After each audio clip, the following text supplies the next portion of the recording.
안녕하세요. 저는 얼마 전 아내를 잃고 홀로 두 아이를 키우는 40대 가장입니다. 저는 아내를 정말 사랑했습니다. 이빠른 말로 하는 것이 아니라 아내의 모든 것을 사랑했죠.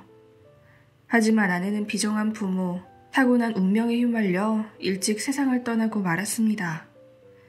살아서 모든 행복을 누리게 해주고 싶었지만 너무 일찍 가버린 아내가 너무 불쌍하고 아내의 팔자가 너무 기막히네요.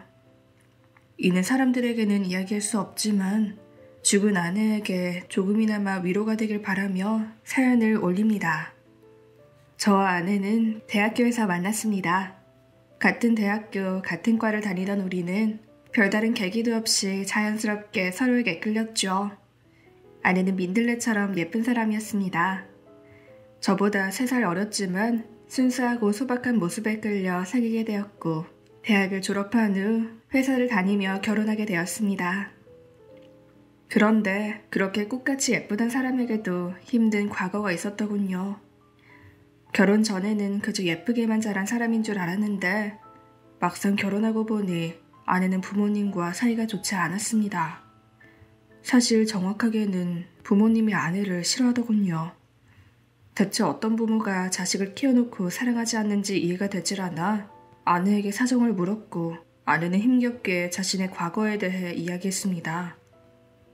아내 부모님은 아내가 아직 어렸을 때 이혼하셨고 양육권을 얻어낸 어머니가 새아버지와 함께 아내를 키웠더군요.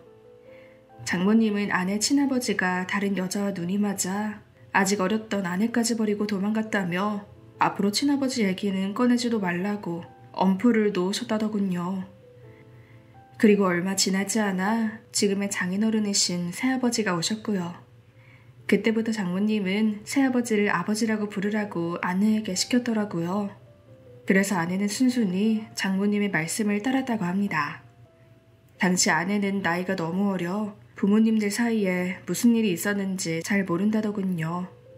다만 어머니가 그렇다고 하니 아버지가 나쁜 거였구나 하고 생각했을 뿐이죠. 그래서 어머니 말대로 집 떠난 아버지를 잊고 새아버지와 함께 사는 것에 익숙해지기로 했어요. 하지만 정작 문제는 아내의 부모님들이었습니다. 처음 만났을 때는 친자식처럼 소중하게 키우겠다며 다가오셨던 새아버지가 순식간에 모진 호통과 잔소리를 시작한 겁니다. 걸핏하면 손부터 올라가기 일쑤였고 아내가 눈밖에 나는 행동이라도 하는 날에는 옷도 입히지 않고 집 밖으로 쫓아냈다더군요. 그런데도 어머니는 새아버지를 말리지 않았습니다.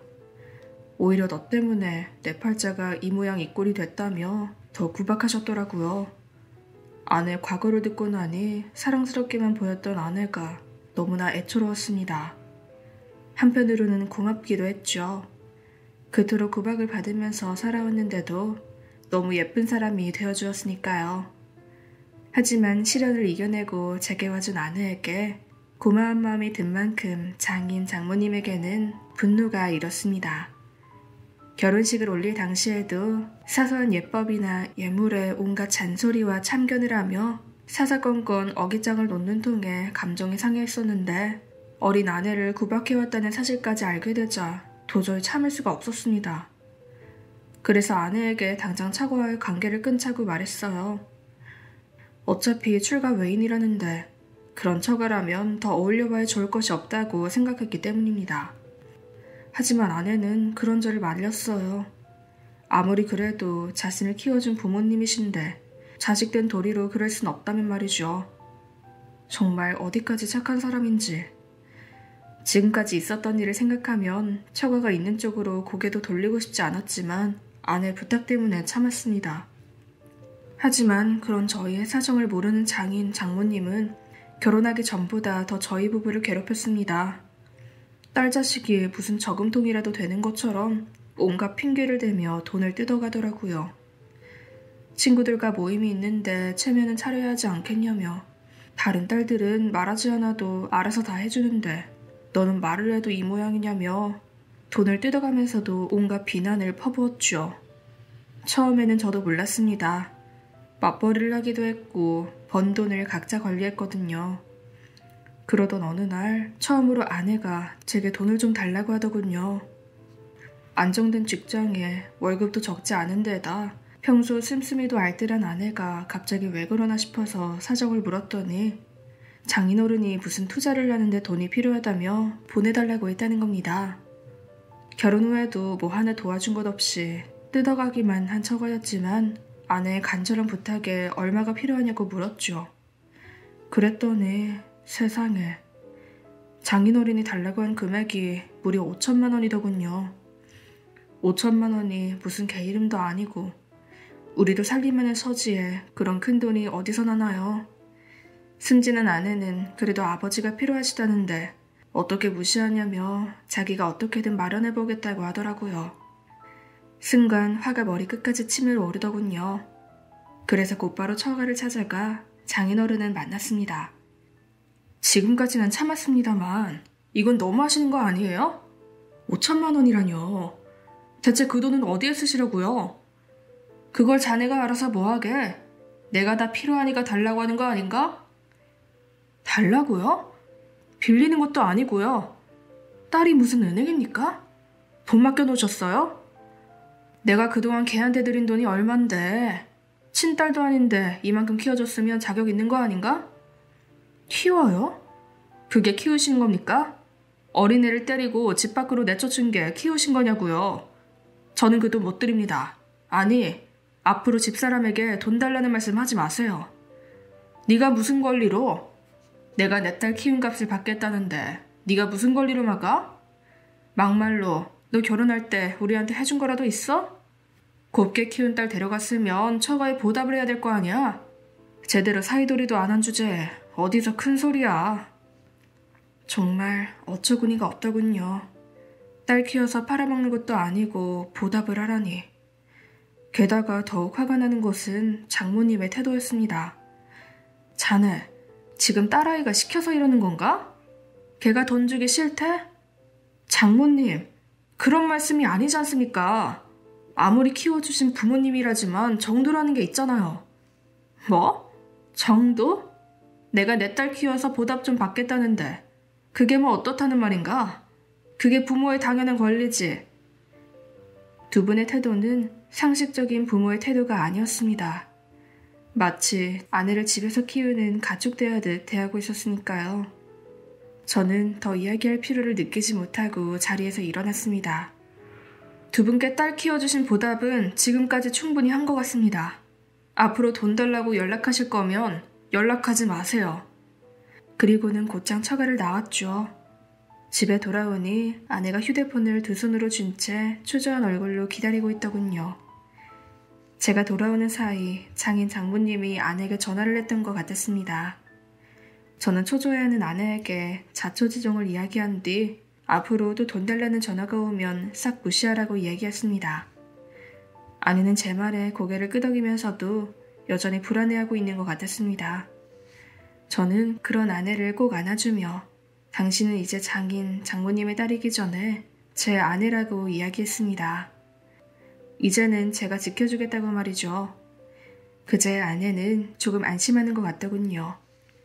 그 후로 아내는 친정에 돈을 보내는 것을 모두 끊었습니다. 알고 보니 갑자기 전화해서 큰 돈을 보내라고 하시는 것 말고도 다달이 100만 원씩이나 꼬박꼬박 용돈조로 보내고 있었더군요. 그렇게 보내던 용돈까지 끊어버리자 장모님이 제게 전화해서 난리를 치더군요. 하지만 저는 단칼에 끊어버렸습니다. 앞으로는 돈 보내드리는 일 없을 거라고 말이죠. 물론 그 후로도 장인어른과 장모님이 저와 아내에게 번갈아가며 온갖 협박에 저주를 퍼붓더군요. 결국 저와 아내는 처가의 연락을 받지 않는 지경까지 이르고 말았습니다. 그렇게 우리 가족과 처가의 관계는 끊어져 갔죠. 그러던 어느 날이었어요. 그날은 일찍 회사를 마치고 집으로 퇴근하던 길이었는데 집 앞에 초조한 얼굴로 서성이는 남자분이 계시더라고요. 부모님 또래의 남자분이 몹시 초조한 표정으로 안절부절하는 모습에 눈길이 갔지만 굳이 참견하고 싶은 생각이 없어 그대로 지나치려고 했습니다. 그런데 그분이 지나가는 저를 보시더니 붙잡으시더군요. 저 혹시 조미영 씨를 아십니까? 네? 제 아내입니다만 무슨 일 때문에 그러시죠? 역시 미영이 남편이셨군요. 저를 아세요? 아니, 그보다는 제 아내와 어떻게 아는 사이신가요? 그게 저는 미영이 아버지입니다. 네? 처음에는 무슨 말인지 이해가 되지 않아 어리둥절했습니다. 하지만 장인어른이 새아버지라는 사실이 떠오르자 모든 것이 이해가 되더군요. 그 남자분은 아내의 친아버지였던 거죠. 물론 저도 처음부터 그분의 말씀을 믿었던 것은 아니에요. 당연히 증거를 보여달라고 말씀드렸죠. 그러자 그분은 들고 계시던 가방에서 사진이며 서류를 잔뜩 꺼내 보여주시더군요. 어릴 적 아내와 찍은 사진들과 출생신고서 사본까지 아내의 친아버지가 맞았습니다. 아버님, 여기서 이러실 게 아니라 집으로 가시죠. 지금쯤 아내도 집에 도착했을 겁니다. 아닙니다. 저도 미리 연락을 했어야 됐는데 만나고 싶지 않다고 하더군요. 네. 아내의 마음을 이해 못할 일도 아니었습니다. 바람을 피우고 어린 자신을 버린 아버지, 그러고도 평생 자신의 얼굴조차 보러 오지 않은 아버지를 이제 와서 다시 보고 싶진 않았을 테죠. 아내가 그렇게 얘기했다면 저도 달리할 수 있는 게 없을 것 같네요. 그건 괜찮습니다만, 다만 미영이에게 제가 찾아왔다는 말만 좀 전해주실 수 있을까요? 그 말만 전해주시면 됩니다. 꼭 한 번만 만나서 제 얘기를 좀 들어달라고 해주실 수 없을까요? 제 손을 꼭 붙잡고 사정하는 어르신을 보니 차마 안 된다는 말을 할 수 없더군요. 아내에게 사정을 듣기는 했지만 어르신의 표정이 워낙 간절했거든요. 그래서 일단 알겠다고 말씀드리고 집에 돌아오니 아내는 벌써 어린이집에서 아이들을 데리고 돌아왔더군요. 일찍 들어왔네? 오늘 별일 없었어? 별일? 무슨 별일? 아무 일도 없었으면 됐어. 얼른 밥 먹자. 배고프다. 친아버지의 연락을 받았을 텐데도 아내는 아무 일도 없었던 것처럼 내색하지 않더군요. 그 모습을 보니 저도 괜히 나설 마음이 들지 않았습니다. 돈 때문에 차가워 연을 끊은 지도 얼마 되지 않았는데 이런 일로 분란을 일으키고 싶지도 않았고요. 그래서 그날은 아무 말 없이 지나갔습니다. 그런데 그날 이후 어르신은 이틀에 한 번꼴로 제게 연락을 주셨습니다. 아무리 연락해도 아내가 받질 않는다고. 제발 해명할 기회를 한 번만 달라고 애원하시는데 점점 마음이 흔들렸습니다. 물론 가장 중요한 것은 아내의 마음이지만 그래도 친아버지인데 한 번쯤 해명할 기회를 줄 순 없을까, 이야기를 들어볼 순 없을까 하는 마음이 들었죠. 하지만 아내는 단호했습니다. 여보, 만약에 말이야, 당신 친아버지를 다시 만날 수 있다면 어떨 것 같아? 응? 갑자기 그건 왜? 아니 그냥 장모님이랑 연락 끊은 지도 꽤 오래됐는데 당신 마음이 좀 허전할 것 같아서. 허전하기는 속 시원하기만 한데. 그리고 친아버지 얘기는 꺼내지도 마. 다른 여자랑 외도해서 집 나간 사람이 무슨 아빠야? 여자 좋다고 딸까지 버린 사람인데. 그래도 혹시 무슨 다른 사정이 있었을 수도 있잖아. 당신이 어렸을 때 일이고 장모님 말씀밖에 듣지 못했으니까. 됐어. 핑계 없는 무덤이 어딨어. 그 사람도 사정이야 있었겠지. 그치만 날 한 번도 안 찾아온 건 사실이잖아. 근데 당신 왜 갑자기 그런 말을 해? 혹시 당신 그 사람 만났어? 그게... 아내 일주분에 어쩔 수 없이 아버님을 만났던 이야기와 최근에 연락했던 이야기를 털어놨습니다. 내가 참견할 일은 아니지만 아버님이 너무 간절하셨다는 말과 함께 말이죠. 하지만 사정을 모두 들은 아내는 말이 없었습니다.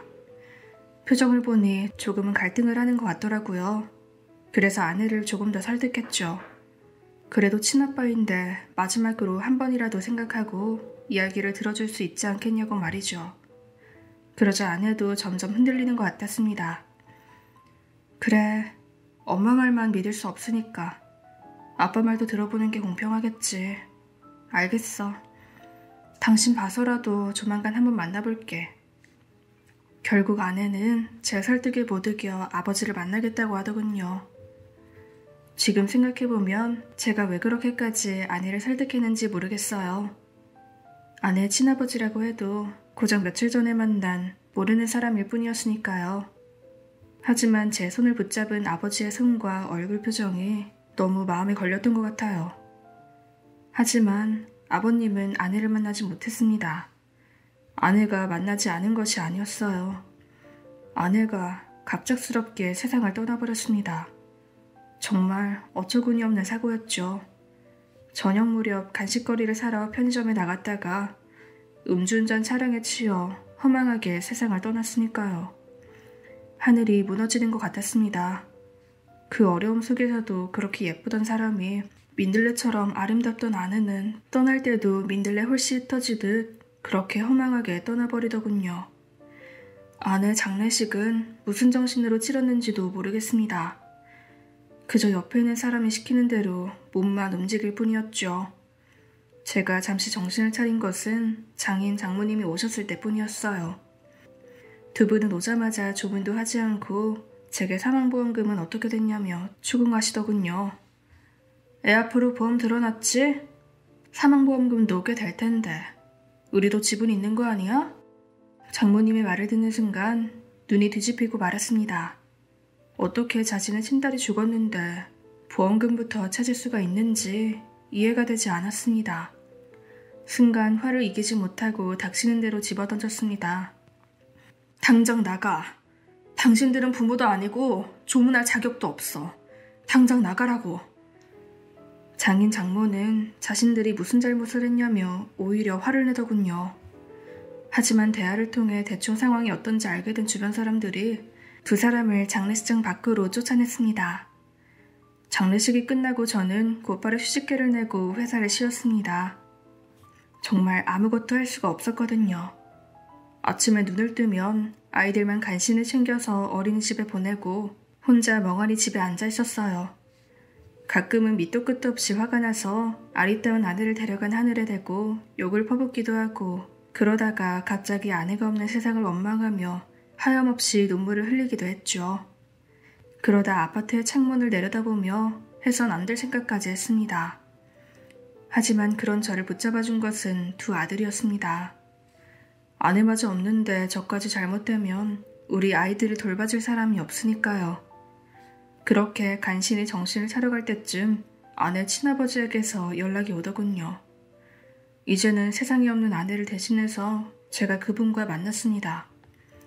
이미 아내의 소식을 알고 계신 아버님은 잔뜩 수척해진 모습이었습니다. 그저 딸을 잃은 슬픔 때문만이 아니라 어딘가 아픈 사람처럼 보이더군요. 췌장암이라더군. 손쓸 방법도 없는 모양일세. 미영이 장례식에는 가고 싶었는데 입원해 있느라 그마저도 못 가고 말았지. 참, 나는 정말 못난 애비일세. 그러면서 아내에게 하시려던 말씀을 제게 전하시더군요. 장모님이 아내를 두고 집을 떠나게 된 사연이었는데 정말 기가 막히더군요. 알고 보니 모든 것이 장모님의 농간이었습니다. 어쩐지 남편이 떠나자마자 금세 결혼하셨다 싶더니 사실은 장모님이 새아버지와 바람을 피운 것이더군요. 아버님은 몹시 분노했지만 장모님은 되려 아버님을 탓하며 쫓아내셨다고 합니다. 당시에는 아버님이 경제적 여유도 없었고 워낙 예전이라 이혼 소송 같은 것도 없어서 아내마저 빼앗긴 채 맨몸으로 쫓겨나셨어요. 게다가 아내는 만나지도 못하게 철저하게 막으셨더라고요. 하지만 아내를 무척 사랑하셨던 아버님은 집에서 쫓겨난 후에도 계속해서 장모님께 양육비를 보내셨다고 했습니다. 이야기를 들어보니 장인 장모님은 그 양육비를 하나도 아내에게 쓰지 않고 모조리 자신들이 써버린 것이더군요. 조금만 일찍 찾아오시지 그러셨어요. 조금만. 나라고 왜 일찍 오고 싶지 않았겠냐. 하지만 미영이 엄마가 워낙 난리를 치네. 하지만 췌장암이라는 말을 들으니 죽기 전에 한 번이라도 딸아이 얼굴을 보고 싶어지더구나. 가슴이 미어지더군요. 아내를 잃은 제 슬픔도 슬픔이지만 평생을 가슴에 묻은 딸의 죽음을 받아들여야만 하는 아버님도 참 안타까웠습니다. 아이들이라도 만나시겠어요? 두 아이 다 미영이를 많이 닮았거든요. 그래도 되겠나?